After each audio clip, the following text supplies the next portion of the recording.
the City of Angels. I will always play this song for the remainder of time. And because it's featured in tonight's MMT,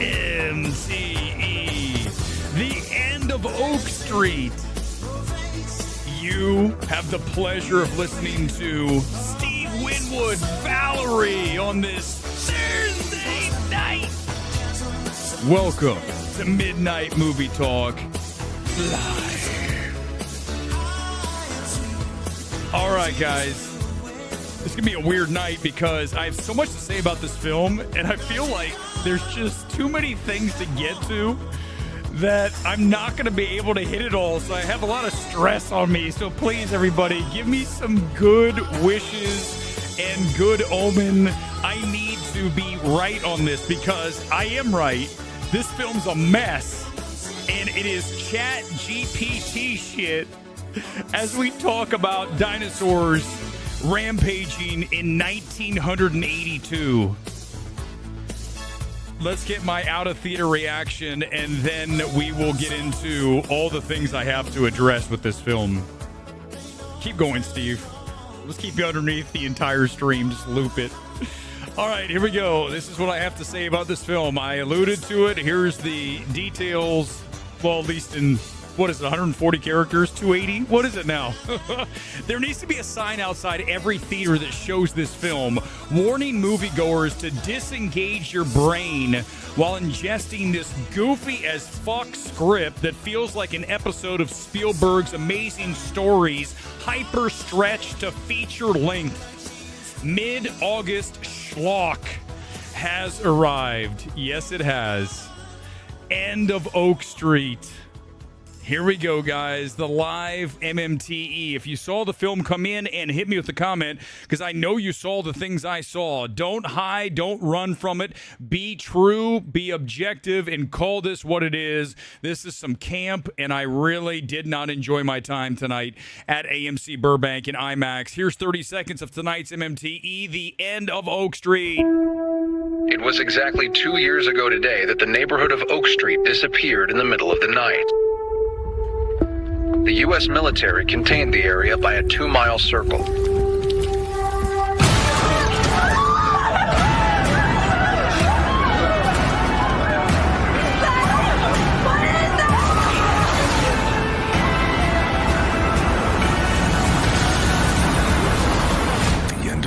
It looks cool, right? I mean, the idea of dinosaurs coming to the 80s, like Jurassic Park, only in a subdivision, right? Oak Street. That's what we get here tonight with the film. But here's the issue, right? That is a small episodic thing that you'd watch on Twilight Zone or, as I mentioned, Amazing Stories from Spielberg. A lot of people talking about how this is Spielbergian. Okay, fine. But the problem is dudes, we're talking about a small little concept, right? Here comes the dinosaurs, which, okay. But the problem is the script isn't big enough. The script is not nearly strong enough to warrant even 90 minutes of this. This is a chat GPT script. You've got so many tropes and cliches thrown in here. You've got stuff that happens in this film that you have to actively laugh out loud. Like, literally, not just the hyperbole. You are literally in the theater going, are you fucking kidding me that you're doing this? Okay, so many instances of this. Early on, Ewan McGregor, who's not great here, we'll talk about him in just a few minutes. He has the awareness that he needs to get some protection once the dinosaurs come around, and he goes to the cellar to get a bat. Okay? No. But then guess what we're going to do with this character? We're going to have him swig some Jack Daniels that's hidden in the basement. Oh, he's got a drinking problem. Oh, my God. The exact kind of shit that Chat GPT would write about a character who's flawed. He's a drunk. Okay? This is not Chris Gore down in the cellar drinking Truly. No, this is Ewan McGregor, who is delivering pizzas because he got fired from his job and he's drinking liquor in the basement. Oh, guys, okay. Then we have the whole issue. Can I tell you, this is where I'm going to get a lot of people angry with me tonight, but it's time to address this. Stop putting so many dogs in movies. Not all of us love dogs, okay? I'm done with fucking dogs. Super dog. In this case, are you ready for the dog in this film? You ready for the name? You're gonna lose your shit because you're gonna hear the name 20 plus times. Hey, not Fido, not Spike, not Sparky. Hey, Starbuck. Yeah. Oh, that's so funny, David. Starbuck. Where's Starbuck? Starbuck, where are you? Starbuck, come here, boy. Starbuck. For literally 25 plus times throughout the movie, I've got to hear Starbuck, where are you? And of course, Starbuck's going to come around like Super Mutt and save the day at the end of the movie. Oh, sorry, guys. Spoiler, guys. I am done with fucking dogs. Stop injecting pooches into the screenplays. We need to have a moratorium on all canine activity in movies. Listen, I'm a cat guy. I don't want cats. I don't want animals. Stop relying on a stupid fucking animal to carry your movie along. Oh, I hope that Starbuck makes it through the movie. Oh, can we do better? Can we just aspire to do better from a screenplay perspective? There's also a scene, can I tell you, that is one of the worst things I maybe have ever seen. So we have to, again, going on the cliche and the tropes, the boy, Ewan McGregor's kid, is bullied because apparently he broke the arm of the bully's brother. We don't know why or how or whatever, but the bully's pissed because you broke my brother's arm. Okay, fine, we've seen this. They chase him around on bikes. But after the dinosaurs show up and everyone's trying to survive the carnage of the giant toothed beasts, you have the bully. The bully forgets all that, and all of a sudden the kid's going around looking for Starbuck, right? The boy's looking for his dog, and here comes the bully and starts punching him and wailing on him. Forget the fact that dinosaurs are killing everyone. I still want revenge for my brother's broken fucking arm. Where's the kid? What are we doing? This is some chat GPT shit, guys. This is one of the most embarrassing scripts I've ever seen. And you're being told, and we're going to drag some people here tonight on MMT, that this is so Spielbergian. Oh, it's so brilliant. It's such an ode to the early 80s. I grew up in the early 80s. He got some of it right. Maybe some of the songs, because you just go to 1982 and type in what songs were big in 82, including the original version of Valerie, which we see the daughter here, who's strongly implied to be a lesbian. Are my anti-wokers going to go off on that? That's what I want to know. Are you guys going to make 10-minute think pieces about how the daughter is a lesbian in this film? Oh, I don't know. I can't wait. I can't wait for you, Critical Grifter. Can you make that video for me? We all are waiting because you haven't made enough She-Hulk videos for us. Unbelievable. What a fucking clown that guy is. Sorry, hey guys, my channel will do what I want. This is a review, but I'm going to go off on whatever I want. But you've got the daughter who's crying in the car to Steve Winwood's Valerie. Oh, she's so misunderstood. She just wants another girl to love, which is fine. I don't care about that. I'm not the anti-woke guy. This film is so bad from a screenplay perspective. It is embarrassing. Let's talk about the cast, because we have some problems here. We talked about Ewan McGregor. I think by the way, you know what? I can tell you right now that you guys were able to give me the energy. Can you feel it? Like, we are absolutely nuking this shit and doing it properly and with the correct energy and the right, I think, targets. And that's very important as we talk about this film, because we're doing the Lord's work here on MMT.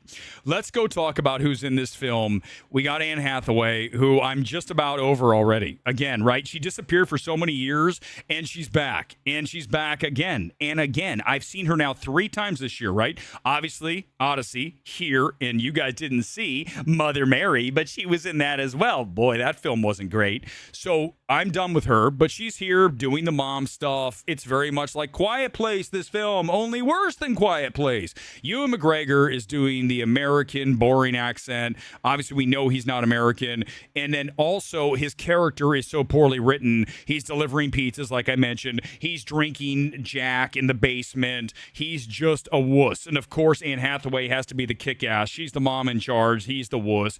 That's another Hollywood thing. I'm sure we're going to get videos about that. Or are they saying that? Are they even noticing that here? Because it's not really a, quote, woke film, is it? Because it's got a whole white family in it. Look, the whole neighborhood's white. Oh my God, it's not woke. But yet, wait, the daughter's lesbian. I'm trying to get my head around where you guys go, right? That's what I'm trying to figure out. How do you attack this? Do you let that go? Do you say, okay, well, it's a white family, so therefore it's okay? I just need to know. Okay, then the other two, the kids are fine, whatever. And then there's really no one else. The bully, we're going to talk about him because clearly he was so focused on getting revenge versus getting his head chomped off by a T-Rex. That's more important, is getting a measure of vengeance against the kid who broke his brother's arm. This film, guys, the only thing I'm going to say that I liked about this film, maybe some of the effects, maybe. I don't know. I'm going to give it a rare score here tonight. It is a 69%, not out of 69, 69 out of 100. That is a D plus for us because even though this film, I forgot to add a thumbs up to this, so just consider this like the other thumbs up. It's short. It's only like 93 minutes. So this is a very good thing because this film, you want it to be over really fast because it just feels, again, as we go back to the top, about an episode of Amazing Stories that is just like, let's just Elastic Man this shit. And then you get the film that is mid-August. Man, we're in mid-August. What did you guys expect? You expect some great shit to drop at the end of the summer, kids going back to school, football starting, preseason tonight. Hell no, you're going to get something like End of Oak Street. It's a perfect August movie. That's it. Go ahead and use that, Warner Brothers. Everything I said tonight, go ahead and take that. The perfect August movie. This is so great. Okay, fine. Some of the dinosaurs. But look, again, Klein, I'm not saying it's the worst movie. 69% is not like unwatchable. We've had movies at like 5%. I'm just telling you that I was told as I go to, let's go and have a look here at Rotten Tomatoes and see where we're at. And we can see if anyone else saw what I saw. Because there has to be, okay, there are a few. We're at 86%. That means 14% of the critics are with me because I would give this a Rotten as well. Not the worst Rotten, but I would definitely assign it a Rotten if I had the opportunity. But they don't allow me anymore. Because the studios hate Weber. It's fine. I don't care. You think I need this one to hang out with these people? I don't hang out with them. I get to drag them. 4 out of 5. Holy crap. Wow. This is some shit right here. 5 out of 5. Who got this? Someone had to get it rotten. Come on, baby. Come on. Richard Whitaker from Austin Chronicle. What's disappointing here is how soulless and unemotional Mitchell's film is and lacking any real visual panache. Boom. Hello. That's a winner. Okay, Robert Denerenstein from Denerenstein Unleashed. What? Best Taken is a love letter to 80s cinema. I mean, I guess, but again, the script's so bad that I don't even care. Just because it's set in 1982, I'm supposed to say it's great? Oh, Sam Adams. Talk about a pretentious blowhard. The dude from Slate. It's the work of a filmmaker who believes that movies can take us by the hand rather than grabbing us by the shoulders. What the fuck is this shit, Sam? Sam, that's embarrassing, bro. You're a joke. Sam, I have not made fun of you before as much as I wanted to. Can I do it here tonight? Sam Adams, add you to the Mount Rushmore of critics that are completely and utterly chin-strokingly useless. Sam Adams, you're one of the 4, along with the Robert Daniels. Come on. We're talking about Alyssa Wilkinson. These people they're just so out there. But yet, if you ask them, oh, I am the most learned critic in the world. Look at me. I am so profound. No, you're not. You totally missed this film. If you like the film, okay, but don't be telling me it takes you by the hand rather than by the shoulder. What the fuck? Guys, if I wrote that, you would all drag the shit out of me. Film Twitter would come after me and go, holy shit, you read this? He leads about what? No, but if Sam Adams does it, let's go ahead and say that's okay. That's what I say. Film Twitter, you guys guys are a fucking joke. You don't drag these people. I just say one thing like this. Oh, well, whoever did this is so problematic. But Sam Adams, Mr. Mount fucking Rushmore, writes for Slate. Oh, wow. Just because you have a publication that people think is so esteemed, and yet you read your shit and you go, are you kidding me? I would be embarrassed to write this stuff. Just like I'd be embarrassed to write this script tonight. In trying to emulate Spielberg, there's even a blatant Back to the Future ripoff towards the end. Yes. Mitchell has done all he's done is show how difficult it is to be the master. Alex Bentley, I agree. Look, it's got an 80s set in the 80s. Look, there's some songs. It looks kind of like the 80s. The people are talking sort of like the 80s. It's a facsimile of the 80s. And this film is a facsimile of what could be a good film. Not great. I'm telling you, these critics, dudes, I'm done. I'm about done with this shit. I'm telling you guys, when I read these critics, I just go, you guys suck. Guys, I'm going to lose my shit tonight. I'm going to lose my shit. I am so fucking tired of people in the space who have no fucking talent, and I have to pretend that these people are good. I am not doing it. I'm not having it. These people suck. These people have zero talent. Zero.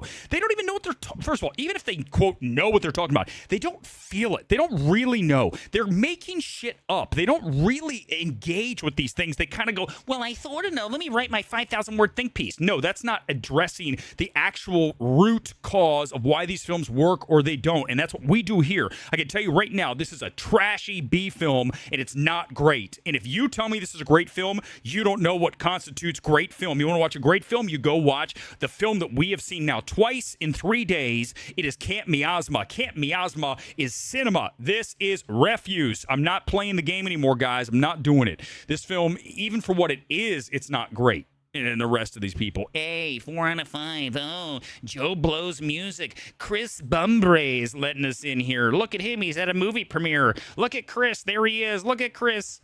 Hey, everybody, there's Chris. The only thing I'll give Chris credit for, he doesn't have a hat on, even though he's bald. That's the only thing I'll give him credit for. Usually, when the bald guys don't, they put the hat on all the time because they're like, I don't want you to see that I'm a chrome dome. Chris, we'll give you credit for this. You don't have a hat on and you're bald. Thumbs up to you, buddy. This is a great night. This is a fun night. This is like Donald Trump doing the State of the Union, just going off. At times, okay, let's do some comments. That was, I honestly, look, can I just tell you guys that I honestly have no clue where I'm headed when I start this? Can you tell? And then all of a sudden I just feel it. You guys really helped me tonight by providing me the impetus to destroy some of these people and also the film. It's a great night. Oh, dang, I forgot this was the man who made It Follows.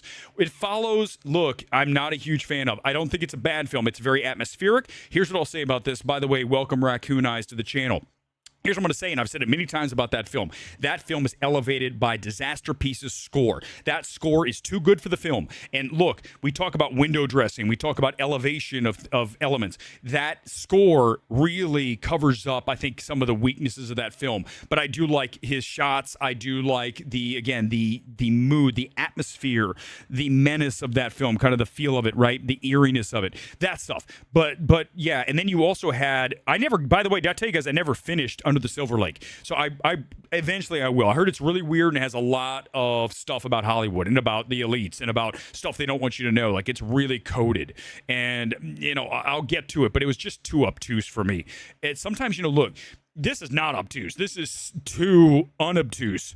I want to see something again. I cannot emphasize this enough. When you talk about seeing a film like a Camp Miasma, and then you come and you watch End of Oak Street, it's like eating the filet and going and eating the hamburger off the dollar menu, 59 cents, whatever the hell it is, like the tiniest little thing there at McDonald's now, the hamburger. It used to be a good size. Now it's like this big, right? That's what you're doing now. You're going all the way from the elevated Capitol Grill, Ruth's Chris, whichever it is, or Morton's, whatever you go to, and then you're coming down to McDonald's / Jack in the Box for the Jack in the Box sounds better, doesn't it? Because it's a clown, so it's better.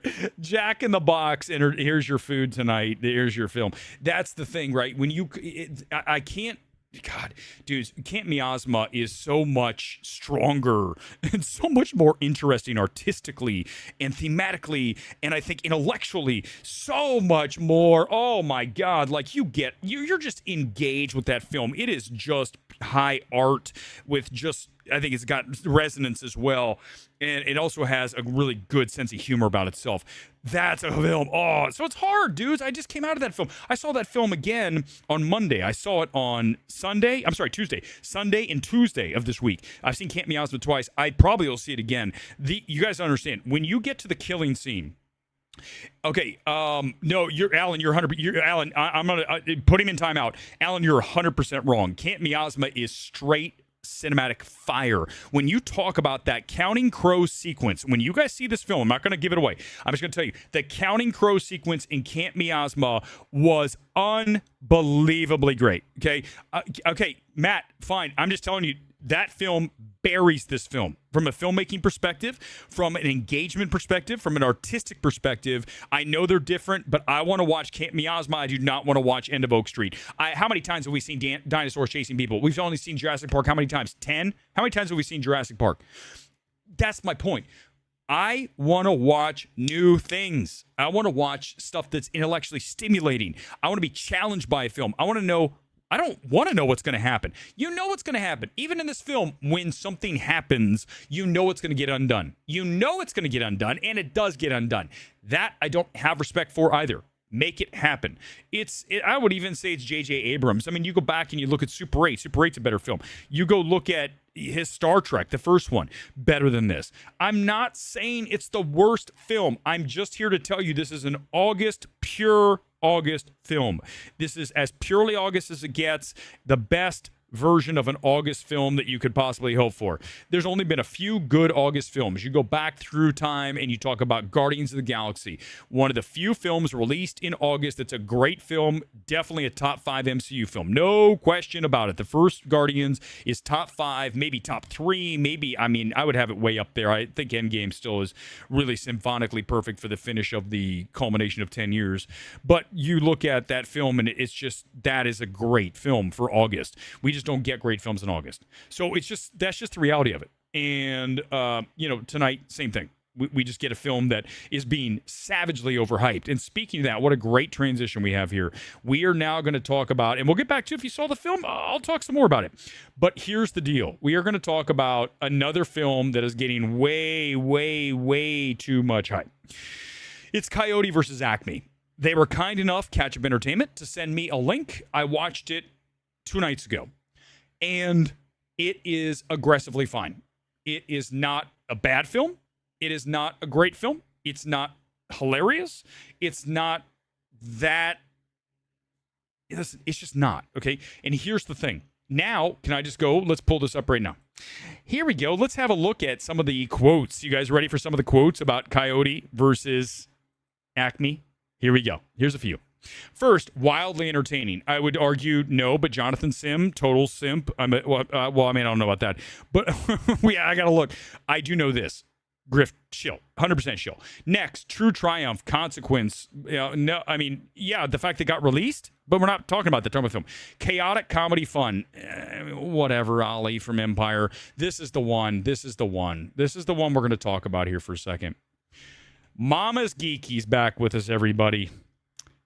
And she says it's a big-hearted masterpiece.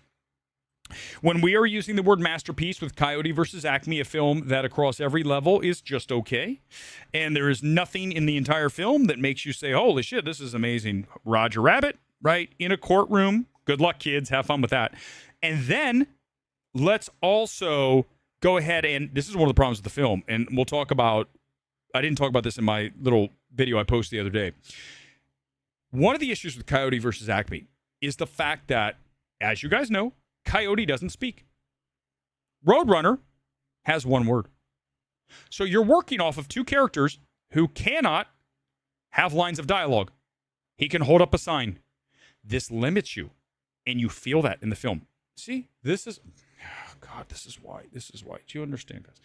This is why we are the gold standard and why we're better than the rest. Because no one else has even mentioned that. They're like, yeah, the film's great. No, The fact that you don't have, you need to have.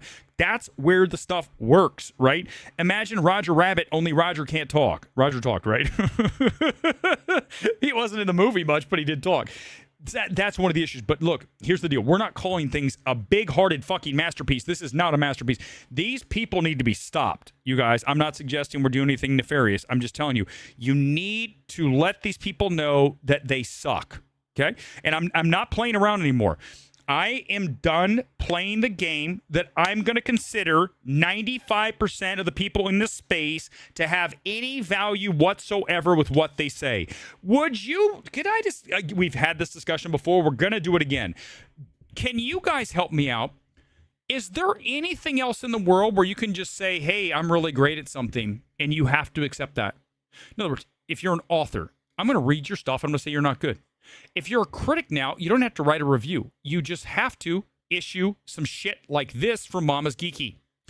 Big-hearted masterpiece. There's your pull quote. Look at me, Mama's Geeky. I'm going to go make some videos with my kids and react to movies. It's some cringe-tastic shit. We live in a world full of people who have marginal at best talent, and you are sold somehow, and I don't know how you guys actually believe that these people have any worth whatsoever in the space they're in. They have none.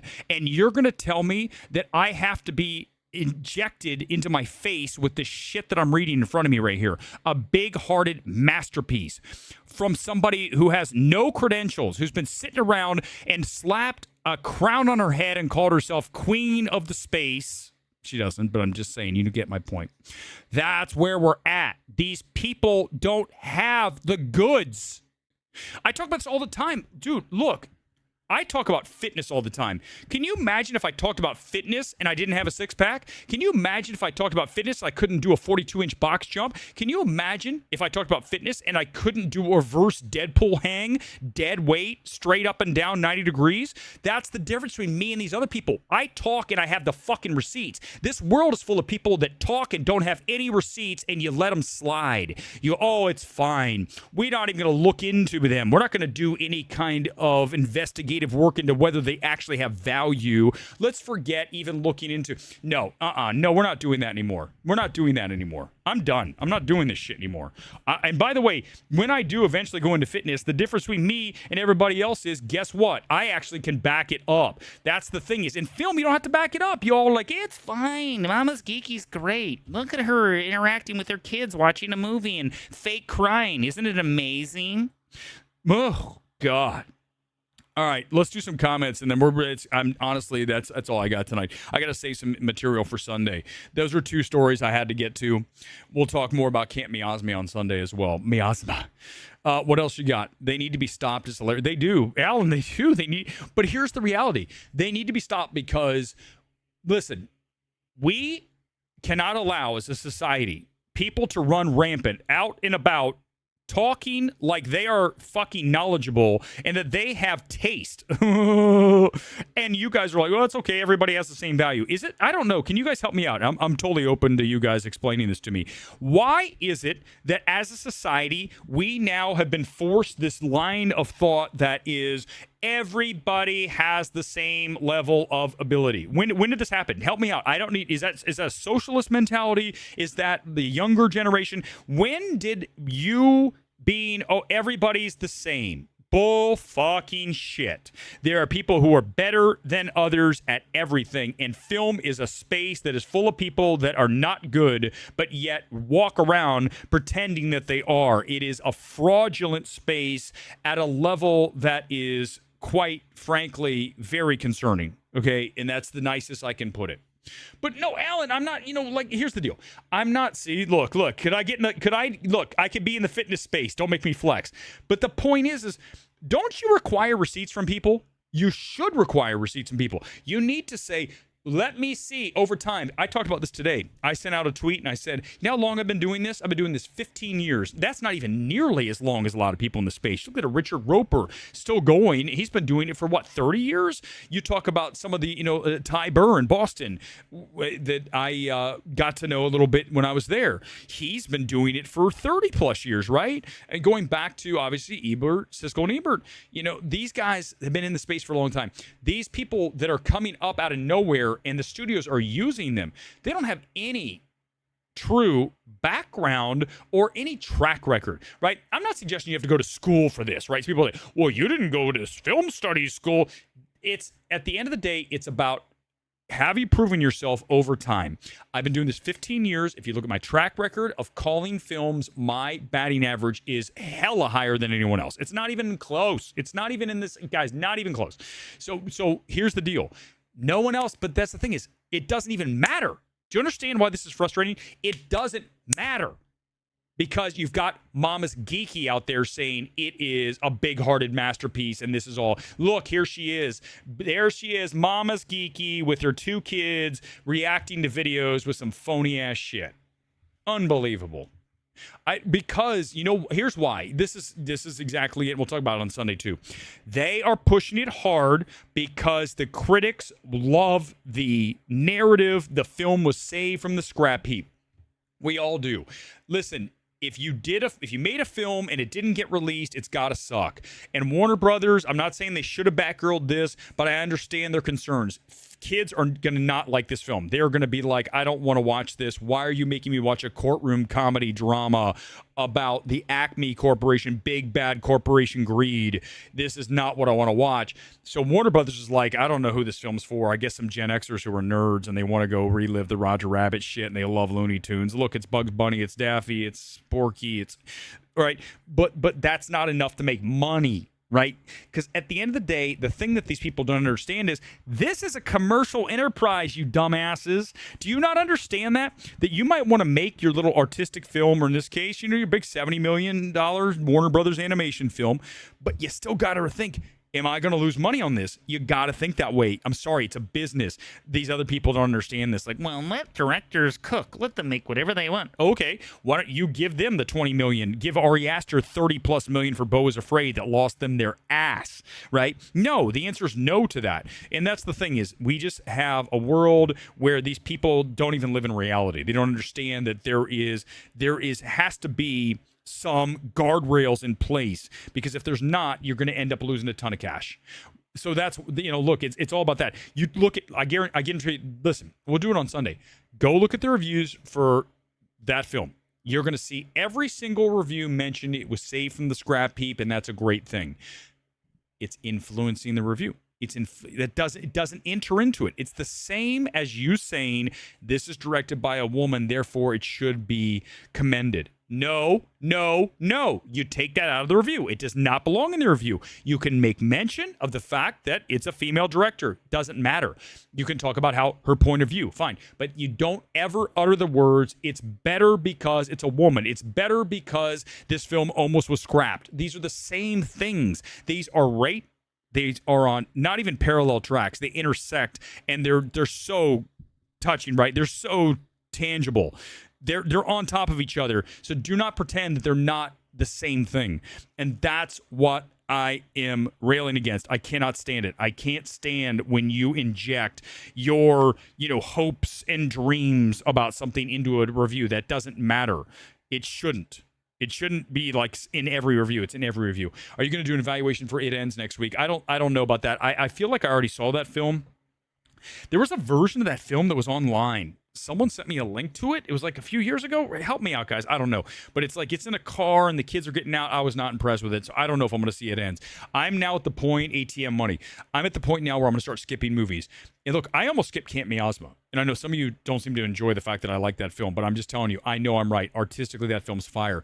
Now, as I just dragged a bunch of critics for saying the film was good, 98% Camp Miasma. Now, you're going to say it's because a trans director. I don't give a fuck if the director's trans. Doesn't matter. In fact, I would argue in Camp Miasma, if anything, it's really done well, right? When we find out the stuff we do about trans, it's funny. It's tongue-in-cheek, and it's clever.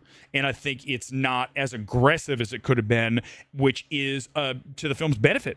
And that's very important to discuss when we talk about a Camp Miasma. So I don't know about It Ends. I don't know. I don't know. More comments. Let's do the comment blast closeout right now. I don't think I'm even going to go 45 tonight because, look, at the end of the day, I'm going to save myself for Sunday. We talked about the movie tonight. I'm not a fan of it, and we talked about Coyote versus Acme. We talked about critics. What else do you want me to do here tonight? Gongro, hit me with some more comments. I saw agendas with Acme film too. Criticism about a critique of the filmmaking anymore. Thank you, Alan. Did you not? You see it. Of course you did. Every review, if I go look, we'll do it on Sunday night. We'll save it for Sunday. I have to have something to talk about on Sunday. I got some other stuff, but that's a good one. Every review mentions this film was saved from being Batgirled, and that should be celebrated. Fine. That's not part of the review.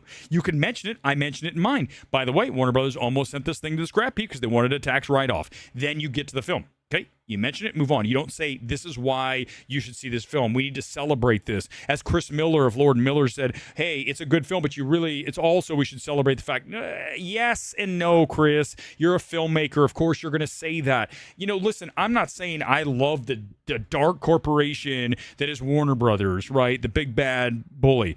I'm not saying that, but I will say that I understand the mentality of, we're going to lose our ass, so let's mitigate those losses. With a Batgirl, in this case, with this film, look, this film was $70 million.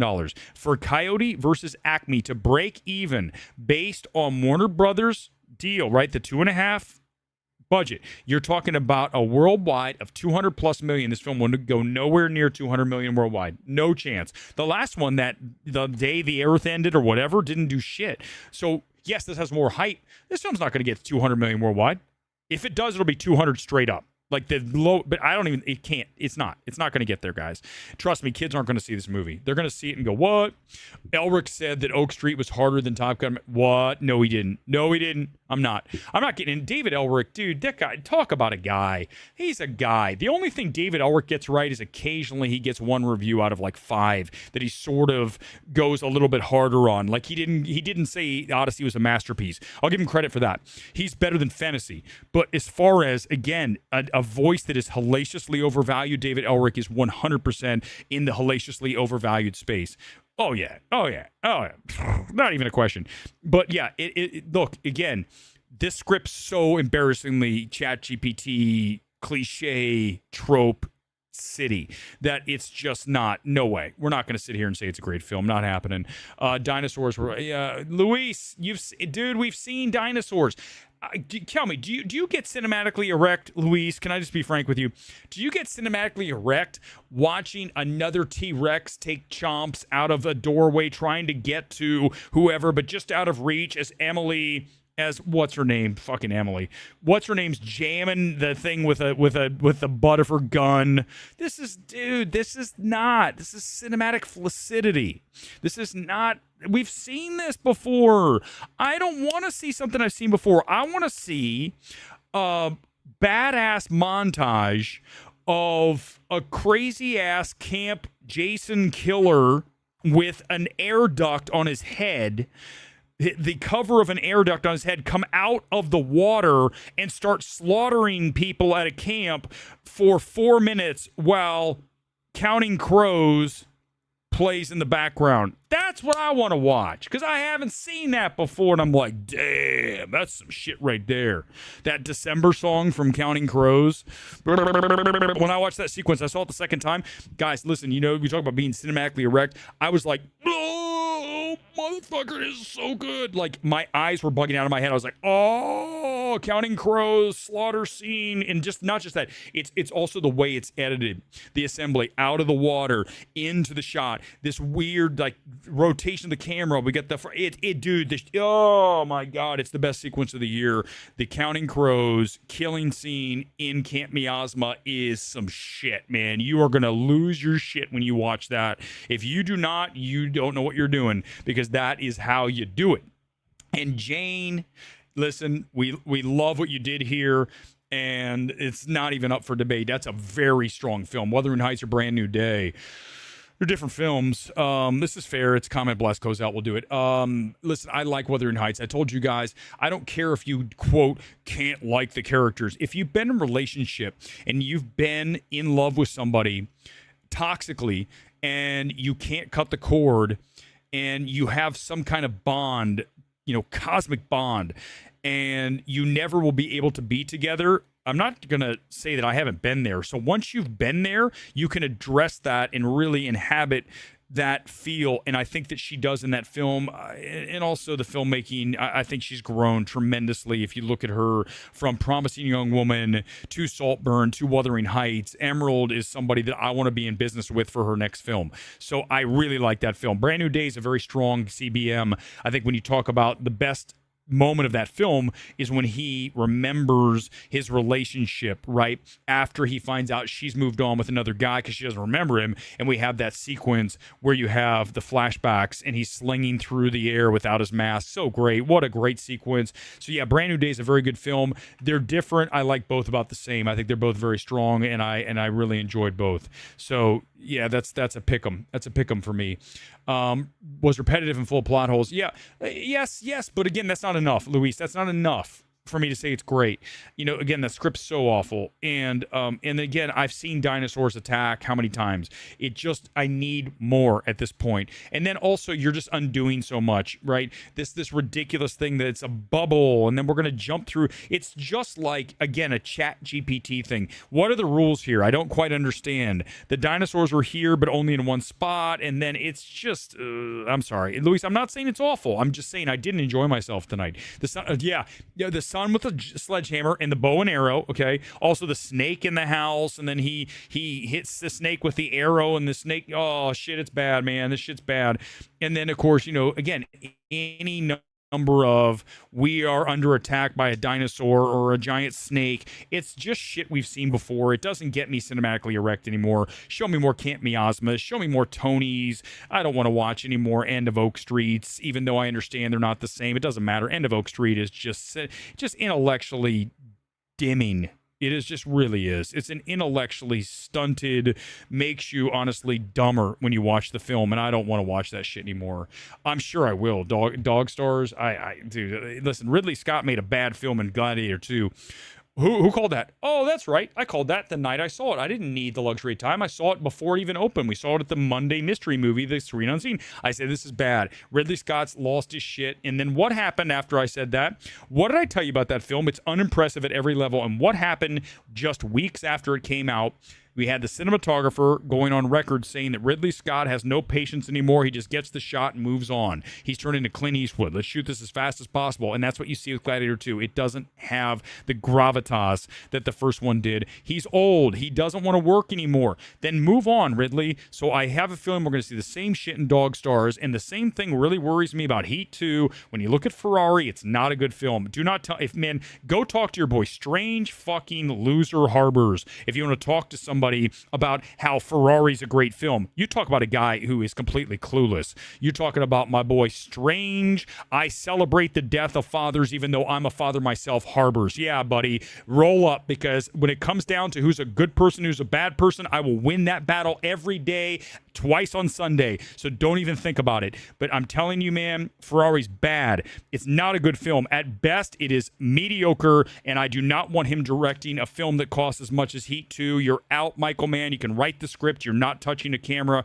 You can be on the set. You're not directing this film. No fucking chance. 0% chance you're directing this film. Would any of the anti-wokers declare Jane the best filmmaker of the year? Of course not. Johnny, they're not even going to see it.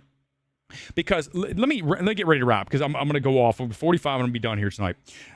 One more time for the anti-woke grifters. You guys are an embarrassment. You are straight up the most clown characters that I could ever conceptualize in my head, because everything you do is run through a lens of how do I get views and make my audience stand up like Pavlov dogs, because it's a fucking cult. You guys are pathetic, okay? And go make yourself another She-Hulk video, my boy Critical Grifter. And anytime you want to try to take me on in a live stream one-on-one without your other guest who hides behind an avatar, I will destroy you, Critical Grifter. It's not even, dude, this isn't even a game. You couldn't hang with me for 5 seconds in a live stream in a one-on-one situation, and certainly not hosting it live. I watched you do it live, and for someone with 3.5 million subscribers, I gotta think that 3.499 are bought and paid for, because what I watched was not good. So take that and stick it right there, buddy, because at the end of the day, I will savage you anytime I step on the mic, and I don't care about your lofty fucking goals. And oh, look at this guy. He's just the almighty Lord. No, you're not. You're a failed writer who ended up grifting to become the critical drinker, a guy who sits around. Look at me, everybody. This is my profile. I'm gonna sit here and drink my bottle because that's so cool. Yeah, it sure is, buddy. Keep it up. MMT will detonate you any day of the week. Use this, run it on your stream. I promise you, if people come watch me, they'll go, this is the real deal, not this fraud with a gimmick, Doink the Clown to the film space. Good night, live from Los Angeles. That was a fun stream. I'll see you next time here on MMT. Bye.